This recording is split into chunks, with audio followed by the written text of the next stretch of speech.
तो new topic start करेंगे आज, रेजोनेंस इफेक्ट। रेजोनेंस स्ट्रक्चर्स कर लिए थे हमने, रेजोनेंस इफेक्ट शुरू करेंगे आज। रेजोनेंस इफेक्ट होता क्या है, पहले डेफिनेशन लिख देते हैं। It is defined as the polarity produced in the molecule. It is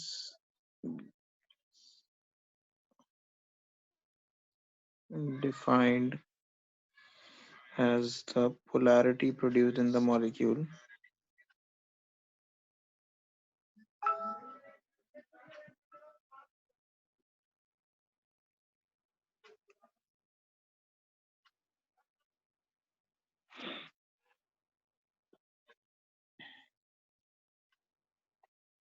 by the interaction of two pi bonds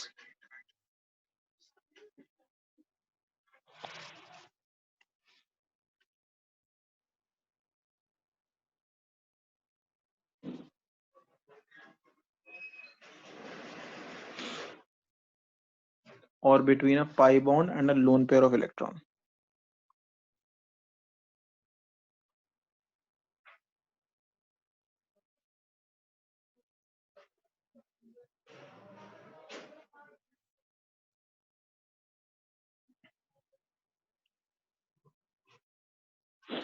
तो इसमें क्या है, मॉलिक्यूल के अंदर पोलैरिटी प्रोड्यूस हो जाती है।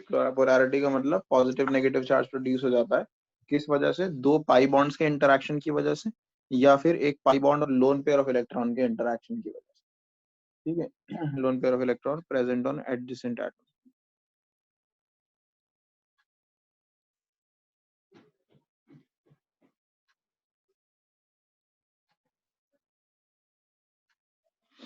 तो ये है रेजोनेंस इफेक्ट। ठीक है, अब ये दो टाइप्स का होता है, two types of resonance effect.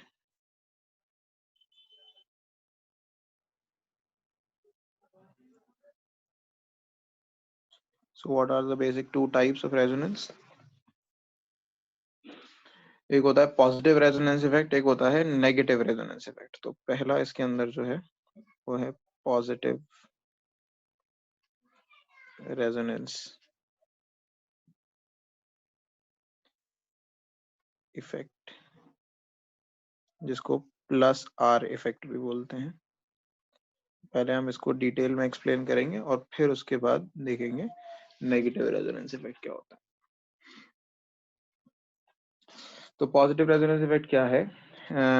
In this effect there is a transfer of electron is away from the substituent attached to the conjugated system. So in this effect,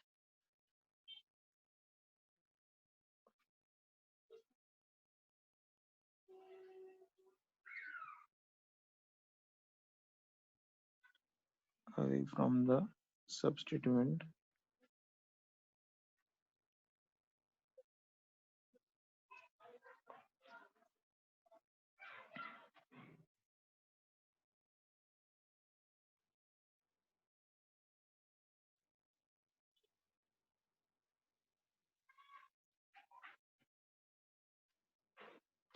conjugated system का example हो जाएगा benzene. Conjugated system ऐसे system को बोलते हैं जिसके अंदर complete delocalisation of electrons, pi electrons possible हो, यानी पाई इलेक्ट्रॉन्स किसी भी डिफरेंट पोजीशंस पे जा सकते हो। तो इस इफेक्ट में कॉन्जुगेटेड सिस्टम, जैसे कि बेंजीन पे जो भी ग्रुप लगा हुआ होगा, जो भी सब्स्टिट्यूएंट लगा होगा, उसके ऊपर वाले इलेक्ट्रॉन बेंजीन रिंग की तरफ जाएंगे, यानी electrons will be transferred away from the substituent which is attached to the benzene ring. ठीक है, अच्छा, this makes certain positions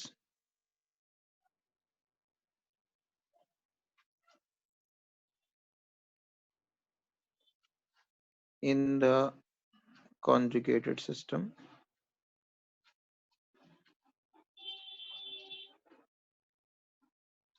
electron rich. तो कुछ पोजीशंस पे इलेक्ट्रॉन रिच यानी इलेक्ट्रॉन डेंसिटी बढ़ जाती है, उन्हें इलेक्ट्रॉन रिच बना देता है ये इफेक्ट, सर्टेन पोजीशंस को कॉन्जुगेट सिस्टम। तो बेंजीन रिंग के अंदर ऑर्थो एंड पैरा पोजीशन पे इलेक्ट्रॉन की डेंसिटी बढ़ जाती है इसकी वजह से। अच्छा, एक चीज और लिखवा देता हूँ, अभी मैं जब ये एग्जांपल समझाऊंगा तो it will become more clear to you. This effect is caused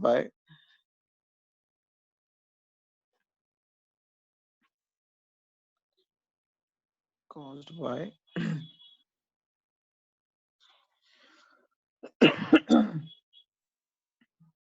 substituents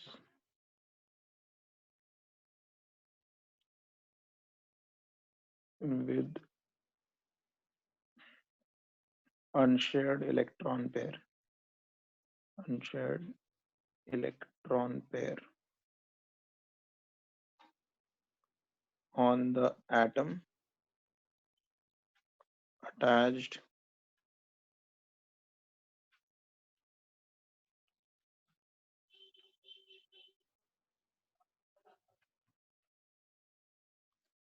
to the conjugated system.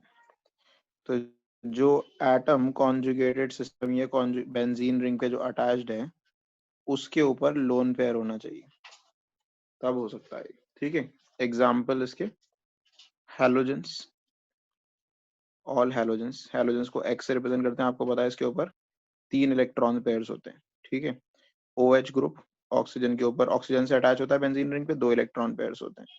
ठीक है, OCH3 group basically OR group, CH3 जरूरी नहीं है, यहाँ पे O के साथ C2H5 या कोई भी any number of carbons can be there with oxygen. ठीक है, इसके अलावा NH2 ग्रुप अमाइन, इसमें नाइट्रोजन पे एक इलेक्ट्रॉन पेयर होता है अनशेयर्ड. सेकेंडरी अमाइन आ सकता है NHR ग्रुप, इलेक्ट्रॉन पेयर इसमें भी होता है. टर्शरी अमाइन आ सकता है NR2 ग्रुप. ठीक है, सो ऑल दीज विच हैव, जो डोनर एटम है, जो एटम बेंजीन रिंग से या कॉन्जुगेट सिस्टम से अटैच्ड है, उसके ऊपर एक लोन पेयर प्रेजेंट है अगर, तो उसके अंदर ऐसा हो सकता है. ठीक है, अब कैसे इफेक्ट काम कैसे करता है वो देखिए, वो समझना जरूरी है. इसका एग्जांपल ट्राई करते हैं. बुक में एनिलीन का एग्जांपल दिया हुआ है आपको, बेंजीन पे अमाइन लगा के, मैं कोई और करके दिखा देता हूँ, मैं OH वाला करके दिखा देता हूँ. अब सारे सेम ही तरीके से होते हैं, तो अगर ये समझ में आ जाएगा तो वो भी समझ में आ जाएगा. I'll make it a little bigger so that it is very clear to everyone.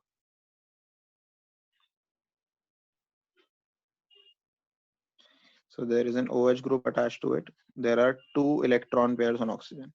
ठीक है, कैसे होगा इफेक्ट? इलेक्ट्रॉन्स का ट्रांसफर होगा. ठीक है, क्या बताया, देखो मेन रेजोनेंस की डेफिनेशन पढ़ो, क्या लिखा हुआ है उसके अंदर. It is defined as the polarity produced. Polarity produce होगी मॉलिक्यूल के अंदर, किस वजह से?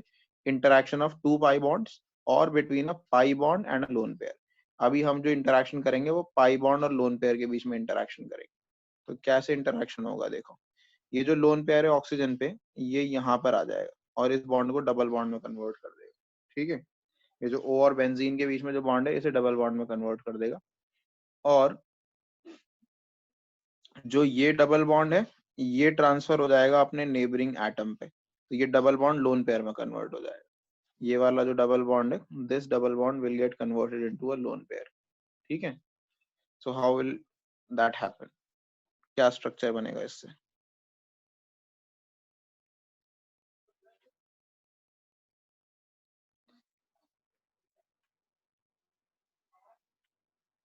ये बॉन्ड और ये बॉन्ड एज इट इज रहेगा, ये बॉन्ड हो जाएगा डबल. ऑक्सीजन पे एक पेयर नीचे आके बॉन्ड बना दिया, एक पेयर एज इट इज रहेगा ऑक्सीजन के ऊपर. और क्योंकि ऑक्सीजन ने लूज कर दिया इलेक्ट्रॉन पेयर, तो उस पर क्या चार्ज आ जाएगा? Positive charge. ठीक है, इसे मैं हाईलाइट कर देता हूँ. तो एक पॉजिटिव चार्ज आ जाएगा. और क्योंकि ये वाला इलेक्ट्रॉन आपने देखा, ये जो ट्रांसफर हुआ था इलेक्ट्रॉन यहाँ पे, जैसे मैं येलो से हाईलाइट कर रहा हूँ, ये इलेक्ट्रॉन्स यहाँ पर आ जाएंगे और क्योंकि एक्स्ट्रा इलेक्ट्रॉन आए तो उनकी वजह से नेगेटिव चार्ज भी आएगा. ठीक है, तो इस पोजिशन पे नेगेटिव चार्ज आ जाएगा. तो ये हुआ है यहाँ पर. फिर उसके बाद फिर से वही चीज करेंगे हम, क्लॉकवाइज डायरेक्शन में चलेंगे. अगर उल्टे साइड से एंटी क्लॉकवाइज भी चल सकते हैं, अगर आपका पाई बॉन्ड पहला इधर की तरफ होता, वो भी करके दिखा दूंगा मैं आपको. तो आपने बेसिकली जो ट्रांसफर किया उसको देखो क्या किया आप. पहला ट्रांसफर किया आपने lone pair to pi bond, lone pair को पाई बॉन्ड में कन्वर्ट करा, ये वाला ट्रांसफर. ये लोन पेयर को आपने पाई बॉन्ड में कन्वर्ट करा. और दूसरा ट्रांसफर आपने क्या किया, दूसरे ट्रांसफर में आपने पाई बॉन्ड को लोन पेयर में कन्वर्ट कर दिया. तो ये दूसरा वाला ट्रांसफर देखो, ये पाई बॉन्ड था, इसको लोन पेयर में कन्वर्ट कर दिया आपने। So these are the two things that you did and you will keep doing that.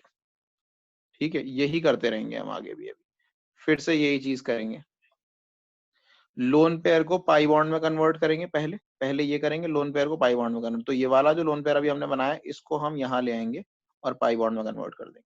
और इसके बाद वाला जो पाई बॉन्ड है, उसको अपने एडजेसेंट एटम पे ले जाके लोन पेयर में कन्वर्ट कर देंगे। ठीक है, तो नेक्स्ट स्ट्रक्चर क्या बनेगा?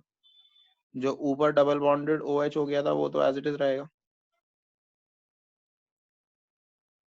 ये double bonded OH as it is रहेगा। यहाँ पे सिंगल इलेक्ट्रॉन पेयर और पॉजिटिव चार्ज।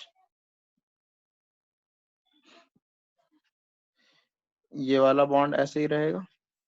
ये जो लोन पेयर था, ये बॉन्ड में कन्वर्ट हो गया, तो यहाँ पे बॉन्ड आ जाएगा। ठीक है, और ये जो बॉन्ड था नीचे वाला, this bond is converted into lone pair, तो यहाँ पे लोन पेयर आ जाएगा और लोन पेयर के साथ में नेगेटिव चार्ज भी आएगा। ठीक है, ये नेगेटिव चार्ज और लोन पेयर दोनों आ जाएंगे। ठीक है, अब फिर से वही चीज करेंगे हम। क्या करना है हमें? लोन पेयर को पहले पाई बॉन्ड में कन्वर्ट करना है और फिर पाई बॉन्ड को लोन पेयर में।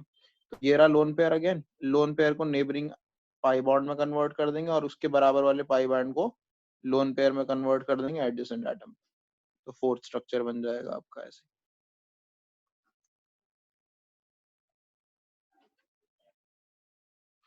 ये डबल बॉन्डेड O और H एज इट इज रहेगा। क्या हुआ है? ये बॉन्ड एज इट इज है। यहाँ वाला जो लोन पेयर था, वो किस में कन्वर्ट हो गया? वो यहाँ आके पाई बॉन्ड में कन्वर्ट हो गया, तो यहाँ पे पाई बॉन्ड आ जाएगा। और यहाँ जो ये पाई बॉन्ड था, ये किस में कन्वर्ट हो रहा है? ये लोन पेयर में, तो यहाँ लोन पेयर और नेगेटिव चार्ज आ जाएगा। ठीक है, तो this is your fourth structure. तो ऐसे करके आपके structure number 1, 2, 3 and 4 resonance structures बन जाएंगे। 1, 2, 3 एंड 4।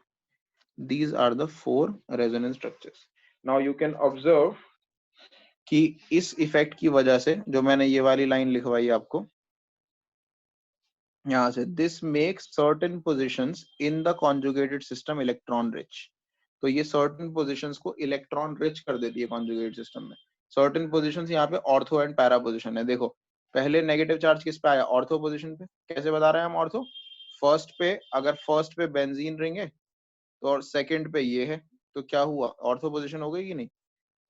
तो इस हिसाब से हम कह रहे हैं कि फर्स्ट पे ये है OH ग्रुप लगा हुआ है, सेकंड पोजीशन पे नेगेटिव चार्ज आया, तो पहले ऑर्थो पोजीशन पे नेगेटिव चार्ज आया, फिर उसके बाद देखो कहाँ आया?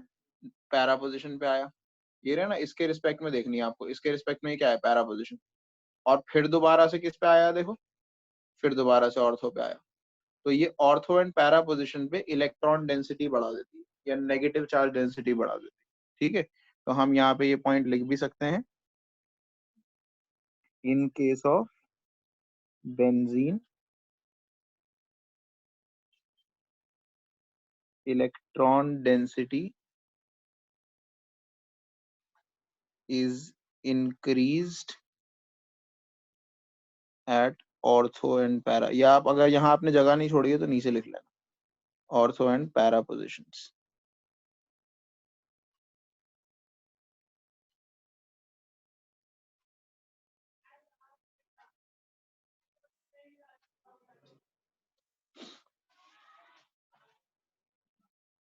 ठीक है, so these are the structures that you have to draw। तो इसी तरीके से इस ग्रुप के ऊपर, बेंजीन रिंग के ऊपर आप कोई भी हैलोजन लगा सकते हो, OH लगा सकते हो, OCH3, NH2, NHR, NR2, इनमें से कोई सा भी ग्रुप लगा के सिमिलर तरीके से आप स्ट्रक्चर्स बना सकते हैं। ठीक है, बुक में NH2 वाला दे रखा है, आप जरूरी नहीं है बुक वाला बनाओ, आप कोई सा भी एक ट्राई कर लेना है इसमें। ये प्रैक्टिस करने हैं, ये इंपॉर्टेंट स्ट्रक्चर। तो ये रेजोनेंस इफेक्ट था, इसने क्या किया? ऑर्थो एंड पैरा पोजिशंस पे नेगेटिव चार्ज की डेंसिटी को बढ़ा दिया। ठीक है, तो ये जो मैंने लिखा है यहाँ पे ब्लू से हाईलाइट कर रहा हूँ पार्ट, इसको ध्यान से याद रखना कि ये जो पॉजिटिव R वाले ग्रुप होते हैं, ये क्या करते हैं? ऑर्थो एंड पैरा पोजिशन पे नेगेटिव चार्ज की डेंसिटी को बढ़ा देते हैं। This will be useful in next chapter. ठीक, अब हम देखते हैं नेगेटिव रेजोनेंस इफेक्ट क्या होता है।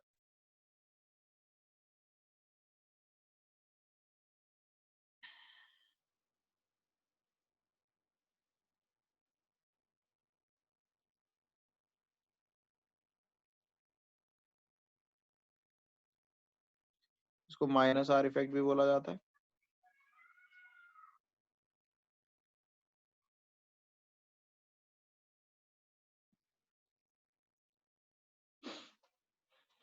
तो माइनस आर इफेक्ट में क्या करते हैं, इसके अंदर जैसे उसमें होता था transfer of the electron was away from the substituent attach to benzene ring. तो इसमें क्या हो रहा था, जो सब्स्टिट्यूएंट बेंजीन रिंग पे अटैच था, जैसे जो OH अटैच था, उससे अवे हो रहा था ट्रांसफर, यानी बेंजीन रिंग की तरफ ट्रांसफर हो रहा था, अवे फ्रॉम द सब्स्टिट्यूएंट। ठीक है, इसमें क्या होगा, टुवर्ड्स द सब्स्टिट्यूएंट, यानी बेंजीन रिंग से इलेक्ट्रॉन सब्स्टिट्यूएंट्स की तरफ जाएंगे। अभी क्या हो रहा था, सब्स्टिट्यूएंट से इलेक्ट्रॉन बेंजीन रिंग की तरफ आ रहे थे, नेगेटिव रेजोनेंस में सब्स्टिट्यूएंट्स बेंजीन रिंग से इलेक्ट्रॉन सब्स्टिट्यूएंट की तरफ जाएंगे। तो इन this effect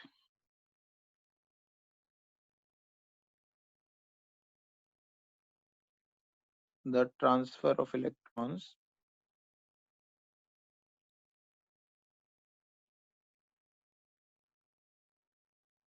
is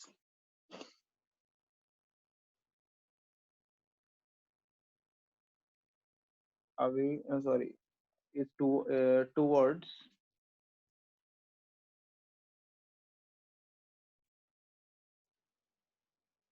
the substituent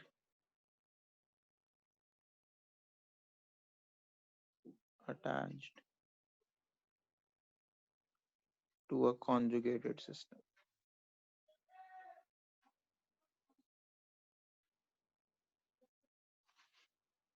ठीक है, अच्छा, जैसे वो इलेक्ट्रॉन डेंसिटी इंक्रीज कर देता था सर्टेन पोजीशंस पे, ऑर्थो एंड पैरा पोजीशन पे इलेक्ट्रॉन की डेंसिटी इंक्रीज कर देता था, ये डिक्रीज कर देता है, ऑर्थो एंड पैरा पोजीशन पे ही करता है लेकिन ये भी। ठीक है, तो this decreases the electron density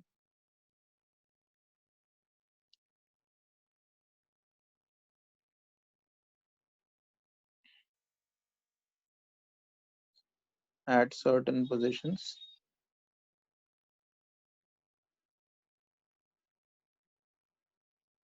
in a conjugated system. Conjugate systems और भी होते हैं, बट इस आपका मतलब जो यही पढ़ना है, बेंजीन ही पढ़ना है as a conjugate system. You will study what how this thing perform in other conjugate system in graduation. Certain positions in a conjugated system. ठीक है, ये हम ऐसे लिख सकते हैं, ऑर्थो एंड पैरा positions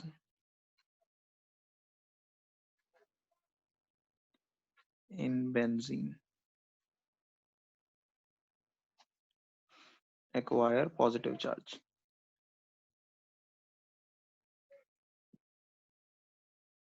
ठीक है, तो इसमें पॉजिटिव चार्ज आ जाता है उन पर, पार्शियल पॉजिटिव ऑब्वियसली, इसकी वजह से, इलेक्ट्रॉन ट्रांसफर की वजह से।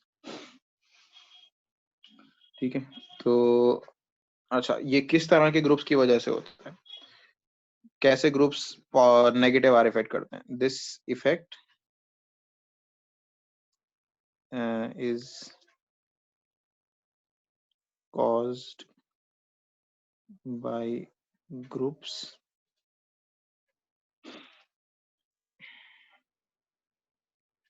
by substituents, या ग्रुप्स कुछ भी बोल लेते हैं, substituents or groups that contain a pi bond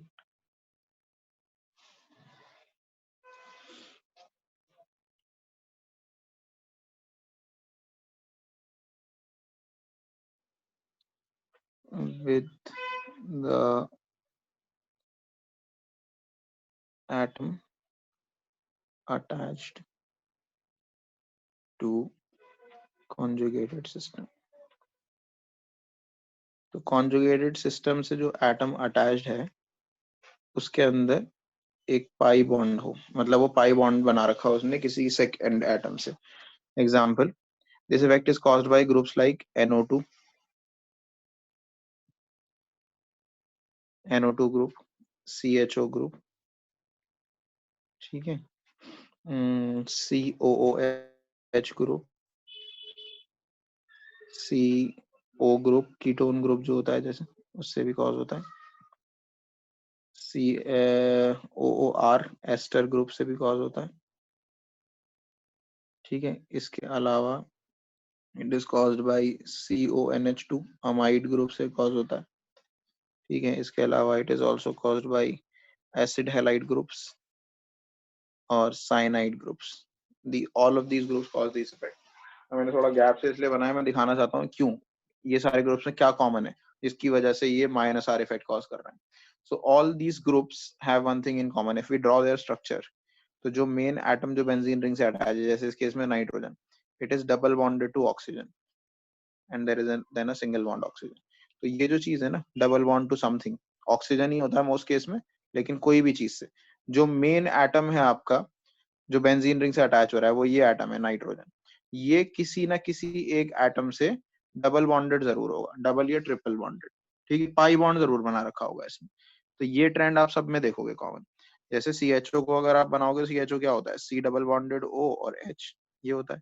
तो है आपका मेन एटम ये है और ये O से डबल बॉन्डेड है। ठीक है, कार्बोक्सिलिक एसिड में भी ऐसा ही होता है, COH ग्रुप में C है, ये मेन एटम है आपका जो बेंजीन रिंग से अटैच्ड है, और ये OH, तो ये भी डबल बॉन्डेड O बना रखा है इसने, इस एटम ने।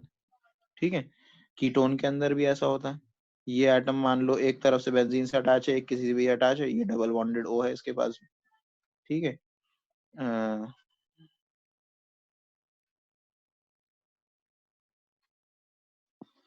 इसके बाद COOR ग्रुप है, कीटोन ग्रुप, इसमें भी ऐसा होता है, C डबल बॉन्डेड OR, तो इसमें भी डबल बॉन्डेड O है। CONH2 में भी ऐसा ही होता है, C double bonded O NH2। ठीक है, एसिड हैलाइड्स में भी ऐसा ही होता है, C double bonded O X। Cyanide के अंदर ट्रिपल बॉन्डेड होता है नाइट्रोजन से, C ट्रिपल बॉन्डेड है। तो जो एटम बेंजीन रिंग से अटैच्ड है वो कार्बन ही है, और ये ट्रिपल बॉन्डेड है। तो बेसिकली जो भी एटम कार्बन बेंजीन रिंग से अटैच या कॉन्जुगेट सिस्टम से अटैच होगा, उसने एक मल्टीपल बॉन्ड जरूर बना रखा होगा, डबल या ट्रिपल बॉन्ड एक नेक्स्ट एटम से। ठीक है, तो ये सारे groups minus are effect cause करते हैं। अब कैसे माइनस आर इफेक्ट होता है वो देखिए। तो बुक में एग्जांपल NO2 ग्रुप का दे रखा है, मैं आपको कार्बोक्सिलिक एसिड ग्रुप से करा के दिखा देता हूँ। NO2 ग्रुप वाला कैसे होगा वो आप बुक से देख सकते हैं, सेम ही है एक्चुअली, मेथड तो सबका सेम।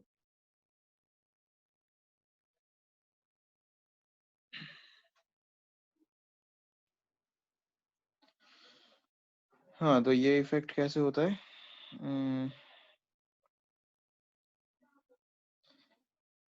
बेंजीन रिंग है वंस अगेन, इस पे कार्बोक्सिलिक एसिड ग्रुप लगा हुआ है मान लो,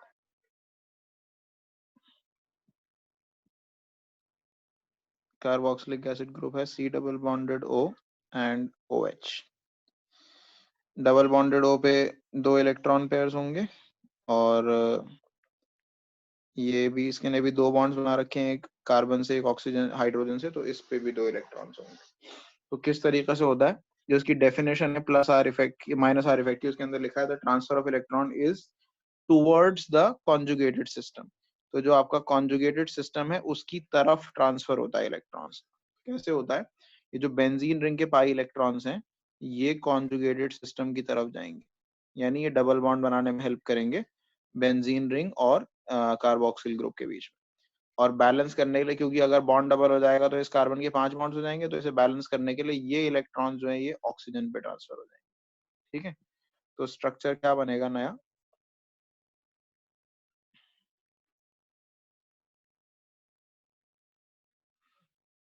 ये बॉन्ड ऐसे ही है, यही बॉन्ड ऐसे ही है, यहाँ वाला बॉन्ड ऊपर ट्रांसफर हो गया, ये वाला बॉन्ड जो है ये ऊपर ट्रांसफर हो गया यहाँ पर। ठीक है, तो ये बॉन्ड डबल हो जाएगा, ये वाला बॉन्ड ऊपर ट्रांसफर हो गया, तो ऑक्सीजन का बॉन्ड सिंगल हो जाएगा, इस पे 4 इलेक्ट्रॉन की जगह आप कितने आ जाएंगे, 6 इलेक्ट्रॉन आ जाएंगे, और एक नेगेटिव चार्ज आ जाएगा, because it has gained an extra electron.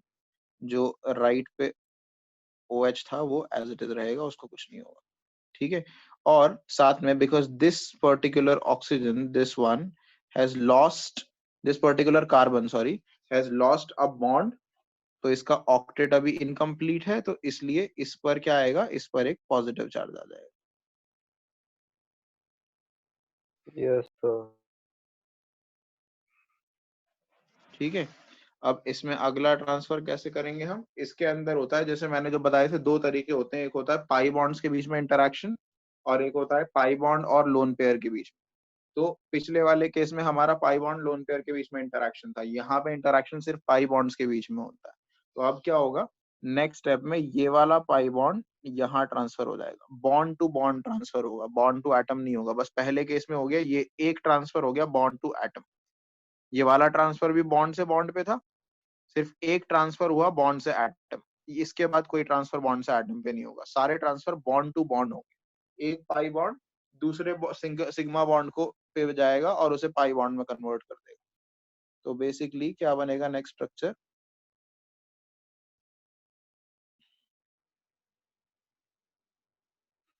ये बॉन्ड एज इट इज है, ये वाला बॉन्ड यहाँ आ गया है, ठीक है, तो यहाँ पे डबल बॉन्ड आ जाएगा।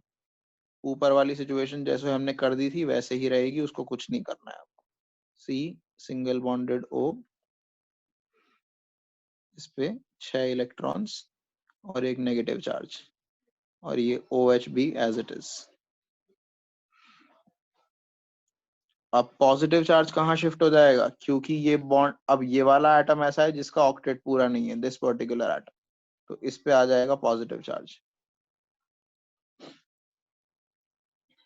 ठीक है, इसके बाद क्या ट्रांसफर दिखाएंगे हम, फिर अगला बॉन्ड ट्रांसफर, अभी हमने ये किया था, अब इससे नेक्स्ट बॉन्ड को हम यहाँ पे ले आएंगे, ये यहाँ ट्रांसफर हो जाएगा, और you will get your fourth structure.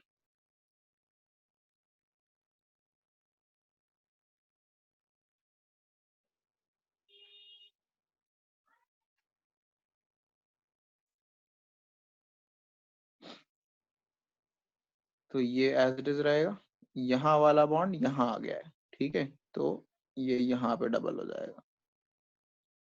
ऊपर वाली सिचुएशन एज इट इज रहेगी, C OH as it is, and O पे 6 इलेक्ट्रॉन्स और 3 electron pairs with a negative charge. अब पॉजिटिव चार्ज कहाँ पर आ जाएगा, पॉजिटिव चार्ज आ जाएगा इस एटम के ऊपर, because now this atom has an incomplete octet. तो आप देख रहे हो जैसे पहले वाले केस में पॉजिटिव रेजोनेंस इफेक्ट में ऑर्थो और पैरा पोजिशंस पे नेगेटिव चार्ज आया था, एक्स्ट्रा इलेक्ट्रॉन आया था, इसमें ऑर्थो एंड पैरा पोजिशंस पे पॉजिटिव चार्ज आया है। तो हाँ, पॉजिटिव चार्ज का मतलब होता है इलेक्ट्रॉन कम हो गए हैं, तो this effect decreases the electron density at ortho and para position, minus R effect decreases the electron density at ortho and para position, while positive resonance effect increases the electron density at ortho and para positions. Similarly, आप सारे ही इन सारे groups को लगाकर ये try करके देख सकते हो अपने आप, ठीक है। तो I hope this much is clear. ठीक है, तो एक जनरल नोट लिख लेते हैं रेजोनेंस के बारे में।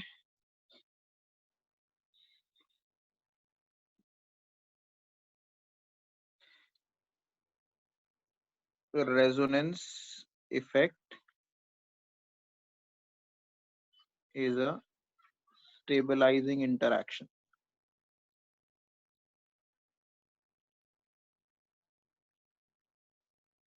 ठीक है, it stabilizes the molecule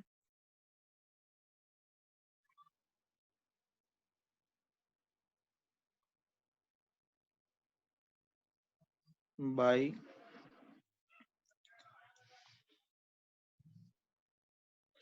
delocalization of electrons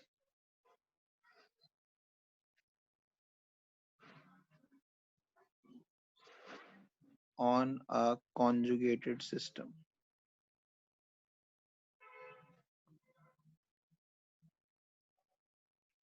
Conjugated system like benzene.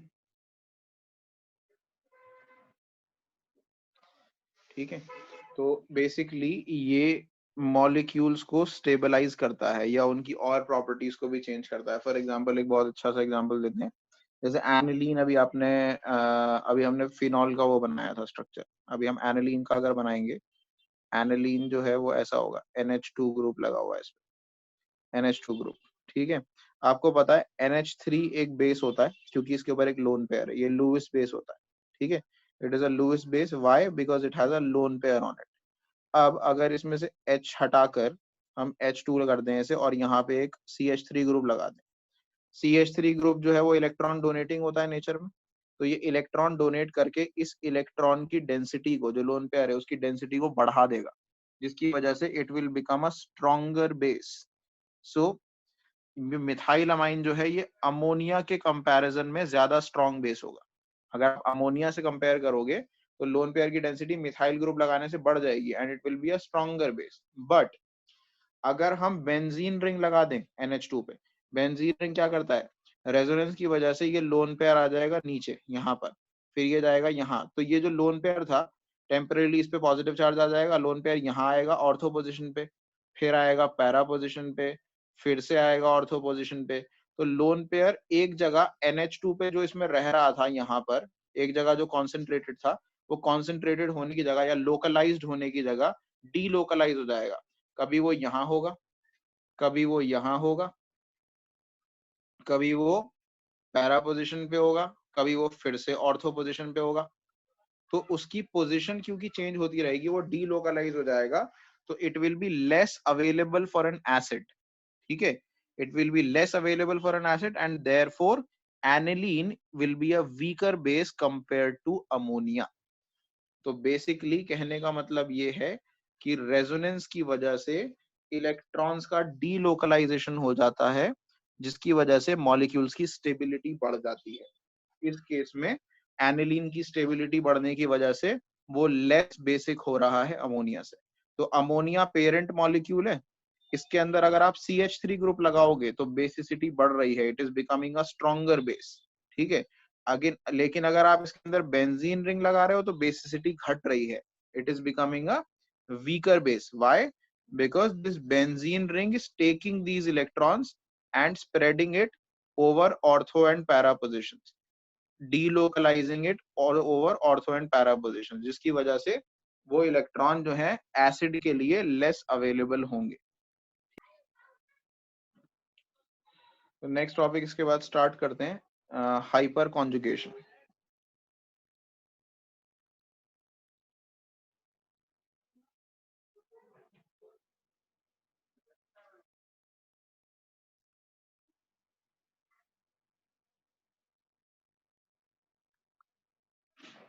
तो हाइपर कॉन्जुगेशन होता क्या है, मैं पहले एक्सप्लेन कर देता हूँ इसको। ठीक है, please do not draw any of these diagrams which I am making, you only have to draw the diagrams from NCERT, that I will show you in a minute. अभी मैं जो बता रहा हूँ सिर्फ उसे समझिए, बनाने की कुछ जरूरत नहीं है वो सब। ठीक है, हाइपर कॉन्जुगेशन बेसिकली एक स्टेबलाइजिंग इंटरेक्शन है। ठीक है, अब कैसे है ये मैं समझाने की कोशिश करता हूँ आपको। देखिए, एक मॉलिक्यूल है, अज्यूम करिए ये मॉलिक्यूल है, सी पे 3H लगे हुए हैं, इस सी पे 2H और एक Cl लगा हुआ है। इस पे लगा रखे हमने 3H, CH3 है ये, और इस पे हमने लगा रखा है H और एक Cl। ठीक है, अगर इसी मॉलिक्यूल को मैं जो हमने हाइब्रिड ऑर्बिटल्स बनाए थे उसकी फॉर्म में बनाऊं, इस कार्बन ने कितने बॉन्ड्स बना रखे हैं? 3 बॉन्ड्स। इस कार्बन ने, सॉरी 4 बॉन्ड्स, तो ये sp3 हाइब्रिडाइज्ड हुआ। इस कार्बन ने भी 4 बॉन्ड बना रखे, ये भी sp3 हाइब्रिडाइज्ड हुआ। ठीक है, sp3 हाइब्रिडाइज का शेप क्या होता है? अगर इस कार्बन का मॉलिक्यूल हम बनाएंगे तो कैसे बनेगा?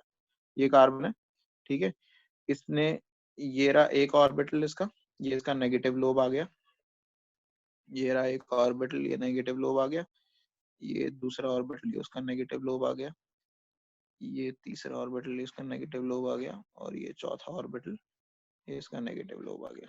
ठीक है, इस पहले कार्बन ने 3 बॉन्ड्स बना रखे हैं हाइड्रोजन से, ये एक हाइड्रोजन, ये दूसरा हाइड्रोजन, ये तीसरा हाइड्रोजन। ठीक है, ये ग्रीन वाले हाइड्रोजन एटम्स आ गए। इसके बाद हम बताते हैं दूसरा कार्बन, दूसरा कार्बन आपने यहाँ पे बना दिया मान लो, इसके अंदर भी ऐसा ही है, एक लोब से तो इसने इस वाले दूसरे कार्बन से ये बॉन्ड बना रखा है, दिस बॉन्ड, दिस वन, ये आ गया ये बॉन्ड। ठीक है, दिस सिग्मा बॉन्ड, और ये इसका नेगेटिव लोब बन गया। फिर उसके बाद 3 ऑर्बिटल ऐसे इसके भी हैं, एक ये आ गया, एक एक ये आ गया, और एक ही आ गया। तो इसने दूसरे वाले कार्बन ने 2 बॉन्ड्स हाइड्रोजन के साथ बना रखे हैं और एक क्लोरीन के साथ, तो ये 2 हाइड्रोजन के साथ आ गए, ये वाले और ये वाले, और एक क्लोरीन ऐसे आ गया। ये क्लोरीन तो p ऑर्बिटल होगा ना क्लोरीन का, तो इसलिए मैंने इसे राउंड शेप में नहीं डम्बल शेप में बनाया। तो डायग्राम ड्रॉ नहीं करना? नहीं, ये कुछ ड्रॉ नहीं करना है, ये सिर्फ समझ लो। अभी ये बुक में जो डायग्राम बना हुआ है वो बनाना है, ये मैं सिर्फ समझाने के लिए कर रहा हूँ आपको, और कुछ नहीं। ठीक है, अब मान लो कि ये मॉलिक्यूल क्लोरीन लूज कर देता है, ये मॉलिक्यूल क्लोरीन लूज कर देता है, तो क्लोरीन जो है अपना इलेक्ट्रॉन लेकर निकलेगा।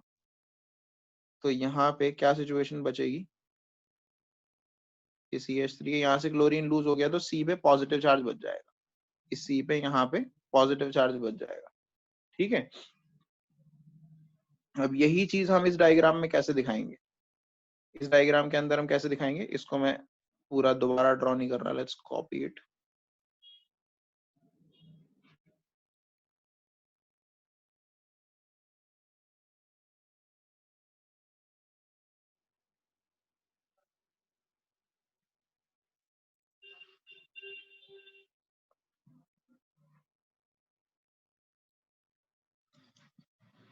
हाँ, तो इसमें जब क्लोरीन लूज कर देंगे इसमें से, यहां से हमने क्लोरीन हटा दिया।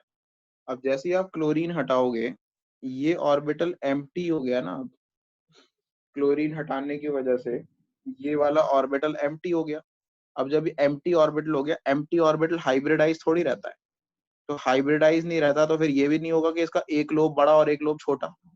अनहाइब्रिडाइज खाली ऑर्बिटल तो अनहाइब्रिडाइज होते हैं, और अनहाइब्रिडाइज के अंदर ऐसा थोड़ी होता है कि छोटे बड़े लोब होंगे, एक स्मॉलर लोब होगा और एक लार्जर लोब होगा। जैसा इसमें बना हुआ है कि ये लार्जर लोब बना हुआ है, ये स्मॉलर लोब बना हुआ है, तो ये स्मॉलर लार्जर लोब थोड़ी होंगे, दोनों लोब्स बराबर हो जाएंगे जब खाली होगा।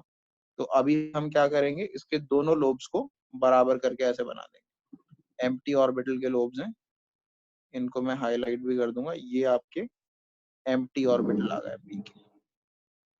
ठीक है, और इस पे पॉजिटिव चार्ज आ गया कार्बन पे, ये जो पॉजिटिव चार्ज मैंने बनाया था यहाँ पे, ये मैंने यहाँ भी बना दिया। ठीक है, अब क्या होता है, आपको पता है, जो ये लेफ्ट वाले को देखो, यहाँ पर ये जो बॉन्ड्स बने हुए हैं, इनके अंदर इलेक्ट्रॉन पेयर्स होंगे सबके अंदर, यहाँ पे सब में इलेक्ट्रॉन पेयर्स होंगे। इस केस में यहाँ यहाँ यहाँ इन सारी जगहों पे इलेक्ट्रॉन पेयर्स होंगे इन बॉन्ड्स के अंदर। तो टेम्पररी डीलोकलाइजेशन हो जाता है इन इलेक्ट्रॉन पेयर्स। टेम्पररी डीलोकलाइजेशन का मतलब क्या है, ये वाले फील्ड ऑर्बिटल, ये जो फील्ड ऑर्बिटल है, this one will overlap with this empty orbital. How, इस तरीके का पाई ओवरलैप हो जाएगा इनके बीच। ठीक है, यहाँ पे इन इलेक्ट्रॉन्स और इसके बीच में एक ओवरलैप हो जाएगा। ठीक है, जिसकी वजह से क्या होगा, और ये कोई सा भी हाइड्रोजन, जरूरी नहीं है यही वाला करेगा, इन तीनों में से कोई सा भी, ये भी कर सकता है, ये भी कर सकता है, ये भी कर सकता है, तीनों में से कोई सा भी कोई से भी इलेक्ट्रॉन्स, ये इलेक्ट्रॉन, ये इलेक्ट्रॉन, ये इलेक्ट्रॉन इस वाले ऑर्बिटल से ओवरलैप कर सकते हैं, इस एम्प्टी ऑर्बिटल से। ठीक है, तो क्या सिचुएशन बनेगी, इसके अंदर दिखाता हूं मैं आपको क्या सिचुएशन बन जाएगी। ये जो था आपका molecule, this will become like this. इसको ऐसे हम डबल हेडेड एरो से दिखाते हैं बिकॉज ये इंटर कन्वर्टेड होता है। ये 3 हाइड्रोजन जुड़े हुए थे ना इसके ऊपर, और ये ऐसे था,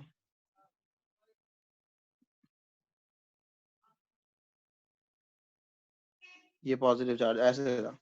तो टेम्परेरीली क्या होगा, कोई से भी, ये जो 3 CH बॉन्ड्स हैं, this PH bond, this CH bond, this CH bond, इन तीनों में से कोई सा भी एक एट अ टाइम यहाँ ट्रांसफर हो जाएगा। ठीक है, फॉर एग्जाम्पल मान लो यही वाला हो गया, तो ये वाला बॉन्ड यहाँ से गायब हो गया और यहाँ पर आ गया। ठीक है, और इस हाइड्रोजन पे टेम्परेरीली पॉजिटिव चार्ज आ जाएगा, इस कार्बन पे से गायब हो जाएगा। तो जो पॉजिटिव चार्ज पहले देखो यहाँ कार्बन पे था, अब वो किस पे आ गया, हाइड्रोजन पे आ गया। अब आप यहाँ से देखो, इस जगह से आपने बॉन्ड गायब कर दिया, लेकिन आपको मॉलिक्यूल को तोड़ना नहीं है। यहाँ से इस जगह से आपने बॉन्ड हटा दिया है, लेकिन यहाँ से मॉलिक्यूल नहीं तोड़ना आपको। ये टेम्पररी डीलोकलाइजेशन, ये डीलोकलाइजेशन होती है, टेम्पररी मतलब होती तो परमानेंट है, लेकिन डीलोकलाइजेशन होती है। तो अगले स्ट्रक्चर में आप कैसे दिखाओगे, ऐसे डबल हेडेड एरो बनाओगे। अब अगली बार ये वाला बॉन्ड नहीं तोड़ोगे, इसको एज इट इज रहने दोगे, ये वाला तोड़ दोगे। H पॉजिटिव यहाँ आ जाएगा, तीनों हाइड्रोजन के इलेक्ट्रॉन्स एक एक करके यहाँ पर डबल बॉन्ड बना देंगे, CH CH, और उससे अगला स्ट्रक्चर क्या बनेगा, उससे अगले स्ट्रक्चर में ये दोनों बॉन्ड्स रहेंगे, जो नीचे वाला बॉन्ड है वो अपने इलेक्ट्रॉन्स ट्रांसफर कर देगा, यहाँ पे डीलोकलाइज कर देगा, और ये सिचुएशन हो जाएगी। तो बेसिकली कितने स्ट्रक्चर्स बना दिया हमने इसके, इस मॉलिक्यूल के 4 स्ट्रक्चर्स हो गए। ये पहला original structure, second, third and fourth. तो जो पॉजिटिव चार्ज सिर्फ एक एटम पे था, अब वो कितने टोटल एटम्स पे आ सकता है, 1 2 3 मोर एटम्स। तो इसे कहते हैं डीलोकलाइजेशन ऑफ चार्ज। तो पॉजिटिव चार्ज जो कार्बन पे था वो हाइड्रोजन एटम्स पे डीलोकलाइज हो गया, इसे कहते हैं हाइपर कॉन्जुगेशन। ठीक है, हाइपर कॉन्जुगेशन की डेफिनेशन जो है वो मैं आपको बुक से दिखाता हूँ। हाँ, तो इसमें डेफिनेशन ये रही हाइपर कॉन्जुगेशन की, देखो जो मैंने मार्क की हुई है यहाँ से देखिए, it involves delocalisation of sigma electrons of CH bond. तो CH बॉन्ड के सिग्मा इलेक्ट्रॉन्स थे ना, वो सिंगल बॉन्ड से जो डीलोकलाइज हुए थे, of an alkyl group directly attached to an atom of unsaturated system और an atom with an unshared p orbital. हमारे केस में दो तरह की सिचुएशंस हो सकती हैं। अभी जो मैंने आपको केस समझाया वो अनशेयर्ड p ऑर्बिटल वाला केस था, अनसैचुरेटेड सिस्टम से भी अटैच हो सकता है। जो हमने ये दिखाया ना खाली p ऑर्बिटल के अंदर ट्रांसफर हो रहा था, वो अनशेयर्ड p ऑर्बिटल वाला केस। ठीक है, तो आपको ये लिखनी है डेफिनेशन जो मार्क की है। इसमें क्या हो रहा है, डेफिनेशन में एक बार फिर से समझा देता हूँ। CH बॉन्ड के जो सिग्मा इलेक्ट्रॉन्स हैं वो डीलोकलाइज हो रहे हैं टू एन अनसैचुरेटेड सिस्टम और unshared p orbital. Unsaturated system वाला केस ये है, इस केस को मैं अभी थोड़ी देर में आपको समझाऊंगा। ठीक है, फिलहाल आप पहले अनशेयर्ड p ऑर्बिटल वाला लिखिए। इसके बाद पैराग्राफ चेंज करके यहाँ से पैराग्राफ चेंज कर देना, और उसके बाद ये भी लिखना था, sigma electrons of CH bond और alkyl group enter into partial conjugation with the attached unsaturated system और विद द p ऑर्बिटल। तो जो डायग्राम मैंने समझाया ना, वो डायग्राम नहीं बनाना आपको, ये डायग्राम बनाना है, ये जो बना हुआ है NCERT। ठीक है, you have to make this one. तो इसमें यही एम्प्टी p ऑर्बिटल जो मैंने दिखाया था वो ये है इसके अंदर बना हुआ, और जो इलेक्ट्रॉन से जो मैंने आपको 3 दिखाए थे ना, इन्होंने क्या किया है, जिससे ट्रांसफर कर रहे हैं ना सिर्फ उसका ऑर्बिटल इलेक्ट्रॉन क्लाउड दिखा दिया। ये भी इलेक्ट्रॉन क्लाउड ही है H वाले, बस इन्होंने ये 3 H वाले इलेक्ट्रॉन क्लाउड हैं, इन्होंने ऐसे दिखाने की जगह एक का इलेक्ट्रॉन क्लाउड दिखा दिया ये प्रॉपरली, और इस वाले को नॉर्मल बॉन्ड्स बना दिया। ठीक है, तो उससे कोई फर्क नहीं पड़ता, आप इसी तरीका से बनाओ, यही प्रॉपर तरीका है बनाने का, प्रेजेंट करने का। ठीक है, और फिर उसके बाद जो वो 4 स्ट्रक्चर्स मैंने दिखाए थे वो ये रहे नीचे। तो अगर बुक है तो अपनी बुक से ही बना लो, सबसे बढ़िया तो वही रहेगा, ये 4 स्ट्रक्चर्स नीचे वाले ये और बनाने हैं फिर इसके बाद आप। ठीक है, तो पहले ये तो डेफिनेशन थोड़ा लिखिए। ऊपर दिखा दीजिए। हाँ हाँ, वही दिखा दो।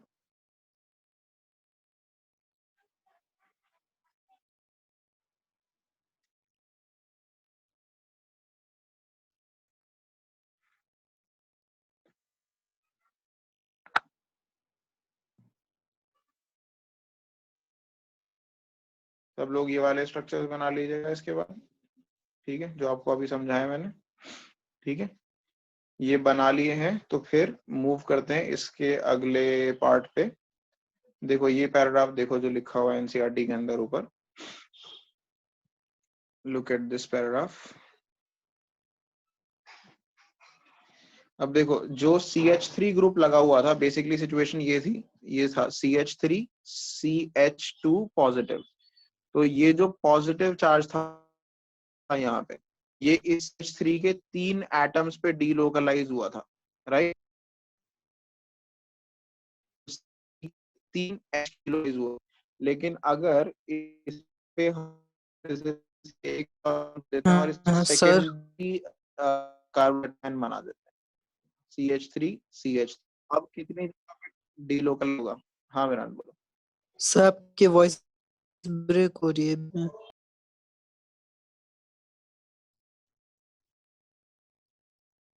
हाँ मेरा बोलो, क्या कह रहे हो। नेटवर्क इशू हो रहा है फिर से।